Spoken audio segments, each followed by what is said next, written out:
Have you ever had one of those moments, stuck in rush hour traffic after work, or lying awake through yet another sleepless night, when a voice inside you screamed, almost hysterically, "That's it. This isn't the life I want." But all you did was let out a sigh. The next morning, as soon as the alarm went off, everything went back to the same old routine. If that feeling has ever hit you, even for just a fleeting moment, then what follows is meant for you. Today, we're not going to talk about vague, feel-good slogans like "live in the moment." Instead, we're going to take a deep dive, one that might even shake up how you see the world. I'm going to guide you through the 5 layers of illusion that shape our everyday lives. Yes, 5 layers. We'll explore why the pain you feel, the goals you pursue, and even the you think you are might not be real at all. That as you peel back each layer, what you uncover isn't emptiness. It's a profound sense of freedom and power like never before. And in the end, I'll share with you what I call the ultimate mindset of a reality player. It's a remarkably simple secret that allows you to keep playing joyfully in the playground of life, even after seeing through it all. So please, stay with me until the very end. 1. The first illusion. Your identity is just the story you tell yourself. Let's begin with the most fundamental question. Who are you? You might immediately answer, "I'm an engineer, a mother, an introvert, someone who's been hurt in a relationship." These labels are what we believe define us. We cling to them tightly because they give us a sense of certainty and security. But the truth is, this you is a carefully crafted story. You are not the story. You are the one telling it. Each of us has an inner narrator. Since childhood, this narrator has been constantly gathering material, a comment from a parent, "You're so careless," praise from a teacher, "You have a talent for art," a failed relationship, "I'm just not lovable." It then weaves these moments into a coherent narrative about who I am. This narrative is what psychology refers to as the self-concept. To maintain the coherence of our personal narratives, we unconsciously seek out evidence to reinforce them. In psychology, there's a term called confirmation bias. It means that if you believe you're an anxious person, you'll be especially attuned to moments when your heart races or your palms sweat, while overlooking the times when you're calm and at ease. Over time, you use reality to prove your story. See, I really am an anxious person. This is the first and also the strongest prison we build for ourselves. We become prisoners of our own stories. Remember the movie Fight Club? The protagonist is an ordinary man drained by consumerism and a dull job. He's deeply repressed, so his mind creates another version of himself, Tyler Durden. Tyler is everything he longs to be, free, rebellious, and powerful. The brilliance of this story lies in how it reveals, in an extreme way, just how unstable and malleable your sense of self can be. When you feel suffocated by the narrative of your current self, you can even create an entirely new persona to break free from it. Most of us, of course, don't take it to such extremes, but we're all living out a milder version of The Truman Show. In that movie, Truman's world is a massive set, everyone around him is an actor, and his life is a carefully scripted reality show. And we more often than not are the directors of our own lives. We assign ourselves roles like introverted, not good at speaking, or incompetent. And then we play them faithfully, never daring to step beyond the lines, because that's how the script was written. So what's in it for me? What does seeing through this really mean? It means freedom. When you realize that the I is just a story, you take back the pen, you become the author. The past me is simply an old chapter.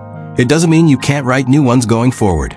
The me in others' eyes is just the audience's interpretation. It has nothing to do with your actual creation. One action you can take right now: find a quiet moment, take out a piece of paper, and write down all the labels you use to define me. For example, I am someone of a certain age, I am a failure, I am a mother or father, I am very sensitive, and so on. After writing them down, look at them and say to yourself, "This is a story about me, but it is not me. I am here to experience this story." When you can separate yourself from your story, you shift from being an actor on stage to being an audience member, or even the director. You begin to have the power to choose which story to believe, and to choose how to continue writing that story. This is the first step toward freedom. 2. The second illusion. Success is a game society has designed for you. Once we begin to question who am I, a closely related question naturally arises. What should I pursue? This brings us to the second layer of illusion we need to see through, a grander, more deceptive one. The illusion of success. From an early age, we've been handed a standardized playbook for the game of success. Get into a good university, land a stable job, climb the corporate ladder, buy a house and a car, get married, have kids, and then enjoy a comfortable retirement. This path is clear and secure, with well-defined rewards at every stage. Society operates like a massive game server, where everyone is leveling up and chasing the same KPIs. We call this life, but it's more like a meticulously designed, massively multiplayer online role-playing game. The question is this really the game you want to play, or are you just going along with it because everyone else is? In psychology, there's a concept called hedonic adaptation. It refers to the phenomenon where no matter how significant a positive event we experience, like getting a promotion, winning the lottery, or buying our dream home, our level of happiness, after a brief surge, quickly returns to a stable baseline. You work hard and finally get promoted to manager. You're thrilled for a couple of months. And then what? New pressures and new goals come one after another. You start feeling anxious again, thinking, once I become a director, everything will be better. You're like a hamster on a treadmill chasing a carrot, believing that just one more step will get you there. But the carrot always stays just out of reach. The illusion of success is rooted in the notions of scarcity and comparison. It tells you that resources are limited, and you must outdo others to get your share. As a result, your happiness no longer depends on what you have, but on how much more you have than your neighbors, colleagues, or classmates. Social media acts as a turbocharger for this competition of comparisons.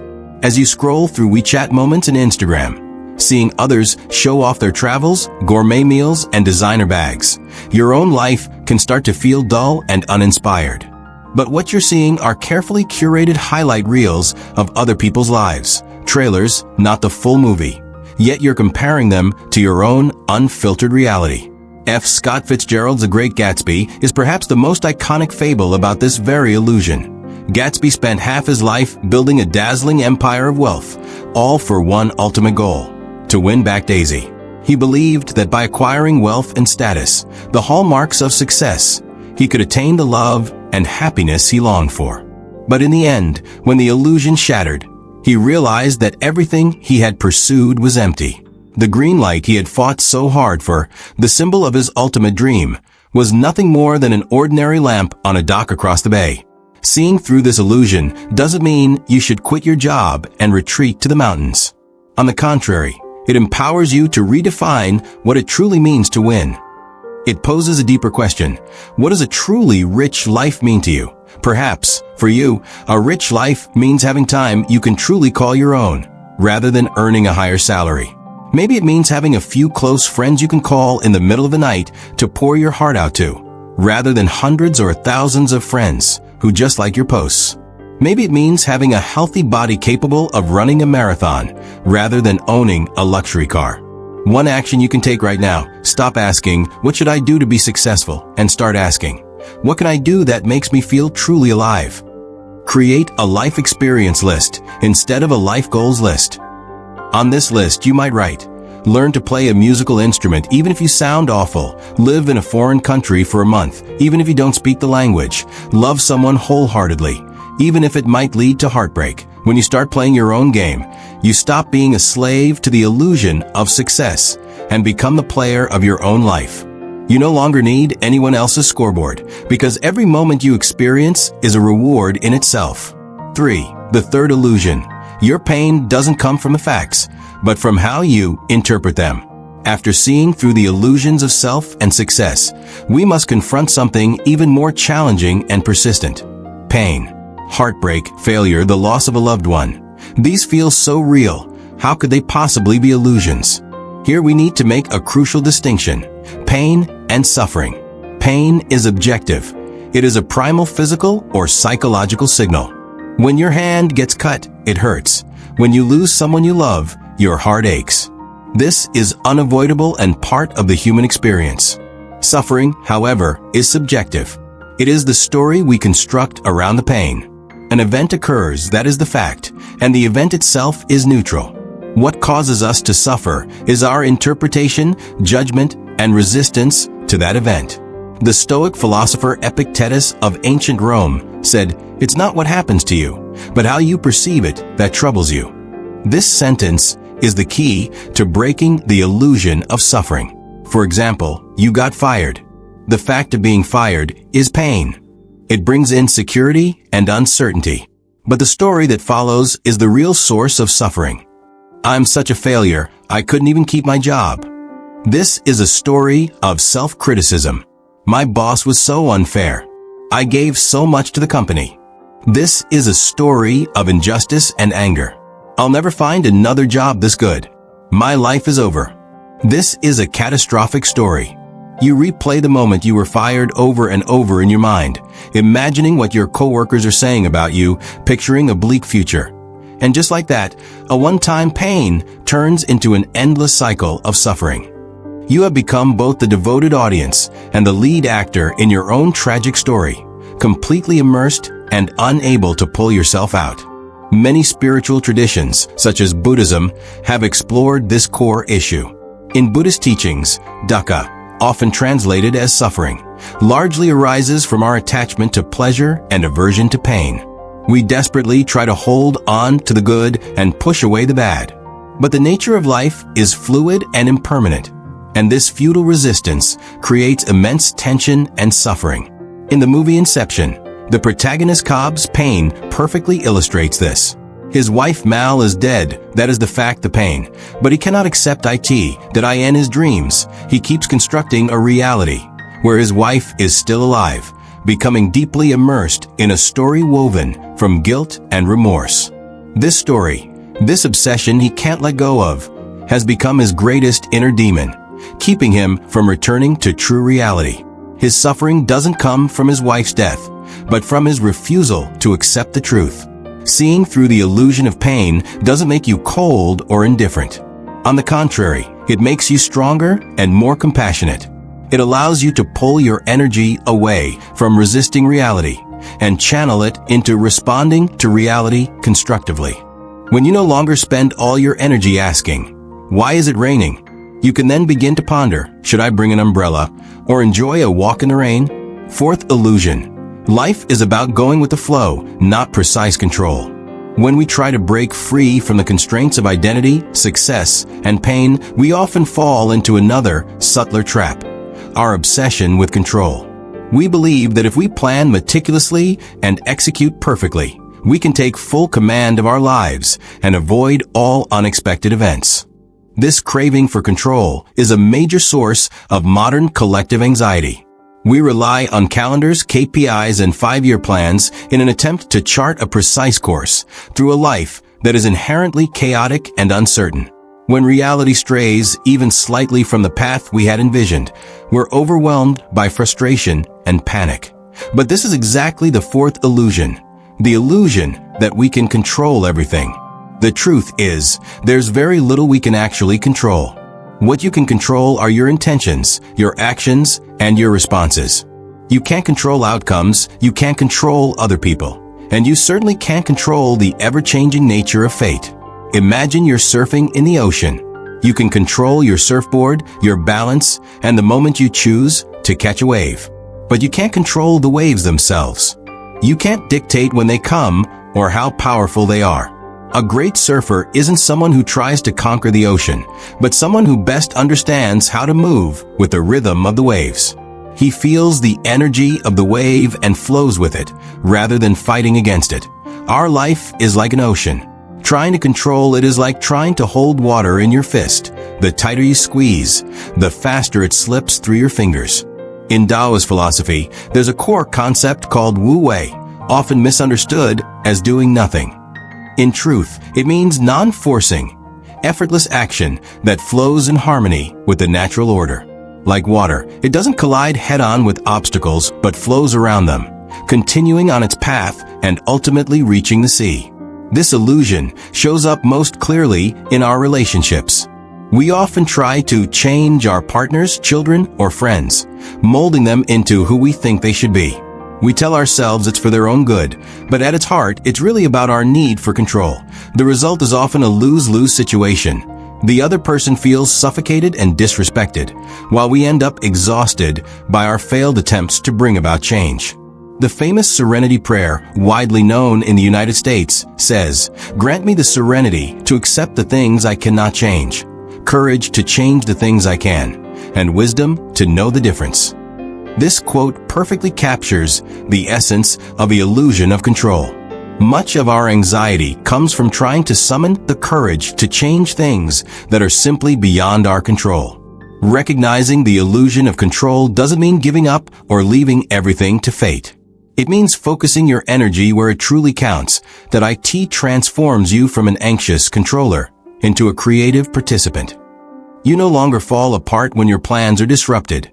Instead, you respond with curiosity, asking, "All right, given this, what new possibilities can we explore?" Your life shifts from a rigid business plan that must be executed perfectly to a jazz performance that welcomes improvisation. 5. The illusion of separateness. We are not islands, but waves in the same ocean. Now we arrive at the fifth and most fundamental illusion. The previous 4 illusions about self, success, pain, and control are all built upon this one. This is the illusion of separateness, that we perceive ourselves as isolated individuals. I am me, and you are you. My body ends here, and yours begins there. My interests and your interests are in competition. This dualistic divide between self and non-self forms the foundational code of our entire way of thinking. It is this very sense of separation that gives rise to loneliness, jealousy, fear, and hatred. Because we see the self as lonely and vulnerable, we construct walls of identity to protect ourselves. This is the first illusion. We strive to conquer others, to prove our own worth. This is the second illusion. We fear being hurt by others, and thus experience pain. This is the third illusion. And we attempt to control the external world to ensure the safety of the self. This is the fourth illusion. But if we view it from a higher dimension, this sense of separation is, in fact, an illusion. From a scientific perspective, every atom in your body originates from ancient stars formed after the Big Bang. The air you breathe was just inside the leaves of a tree. The water you drink was once rain that fell billions of years ago. You and the entire ecosystem are an inseparable whole. The movie Avatar beautifully illustrates this concept through a powerful metaphor. The Gnostics people on the planet Pandora can connect with all life on the planet and with their ancestors through their braids, forming a vast living network called Iwa. They understand deeply that to harm any life is to harm the entire network and ultimately to harm themselves. Their wisdom comes from never having fallen into the illusion of separation. Humanity, on the other hand, as an invader, has brought destruction precisely because of its mindset rooted in separation and conquest. From a spiritual perspective, many wisdom traditions convey the same message. The Buddhist teachings of dependent origination and non-self, and the Christian belief that we are all children of God, all point to a shared truth. We are different expressions of the same source of life. Like countless waves in a single ocean, each wave has its own unique form and life cycle. But in essence, they are all made of the same seawater. When you harm another person, you are harming a part of the whole, and you are part of that whole too. When you help another person, you're nurturing the whole, and eventually, that nurturing comes back to you. Seeing through this illusion can bring profound healing. Your empathy is no longer a virtue you have to work at. It becomes a natural resonance. When you see someone suffering, it feels as if a part of your own body is in pain. When you see someone happy, you genuinely feel joy too, because you understand that we are, at our core, one and the same. This realization can completely dissolve your sense of loneliness and help you find a deep sense of belonging among others. An action you can start practicing right away. Cultivate a sense of connection. Spend a few minutes each day on the subway, during your commute, or while waiting in line at a coffee shop, observing the strangers around you. Silently say to them in your mind, just like me, you want to be loved. Just like me, you're afraid of being hurt. Just like you, I have my own dreams and struggles. I wish you well, just as I wish the same for myself. This exercise isn't magic, but it quietly reshapes your subconscious. It helps you grow from a guarded, isolated small self into a compassionate and connected greater self. As a result, your world becomes warmer and safer. Alright, let's review and summarize what we've learned in today's video. 1. We've come to see that the self is not a fixed entity, but a story that can be rewritten. 2. We've realized that success isn't a universal standard, but a game you get to define for yourself, and we've come to see that pain doesn't arise from reality itself, but from our resistance to it and the way we interpret it. We've come to see that control is not a sign of power. True power lies in the wisdom of flowing with life. We've come to see that separation is the root of all loneliness and conflict. We are, at our core, one. At this point, you might ask, if all of this is an illusion, then what is the meaning of life? If everything is empty, what's the point of striving and working hard? That's a profoundly important question. And the answer is exactly the ultimate mindset of a reality player I promised you at the beginning. Seeing through the illusion isn't about rejecting the world. It's about embracing it more deeply. Imagine the first time you discovered how movies are made. You learned that those realistic fight scenes are created with special effects. Those romantic kisses are shot using clever camera angles. And those moving lines come from a script. Does that mean you'll stop watching movies? Of course not. On the contrary, you might start watching them with a fresh, more enlightened perspective. You'll still be touched by the characters' journeys, while also marveling at the director's vision and the actors' performances. You know it's all pretend, but that doesn't stop you from fully immersing yourself and feeling the real emotions and inspiration it brings. Life is just such an ultimate immersive movie, and you're the star. Once you recognize its illusory nature, you're no longer a helpless actor being dragged along by the script. You become a lucid player who can fully engage in the role, yet step out of it at will. In this world, you can love, create, experience, strive, and savor all the sweetness and bitterness life has to offer. At the same time, something within you remains deeply anchored in the understanding that this is all just an experience. And with that, you gain the ultimate freedom. When you lose, you don't fall apart because you know it's just a game. When you win, you celebrate wholeheartedly, but without getting lost in it, because you know it's simply part of the game's rewards.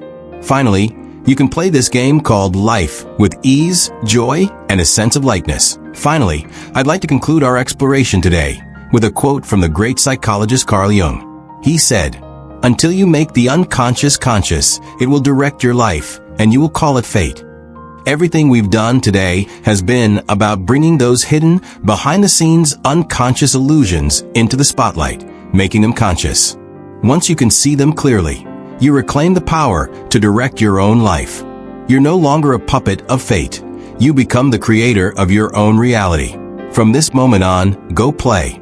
With this clarity, go live your life fully, boldly, and joyfully, embracing your time in this world with open arms. That's all for today's video. Feel free to share your thoughts in the comments section. Thanks for watching, and we'll see you in the next one.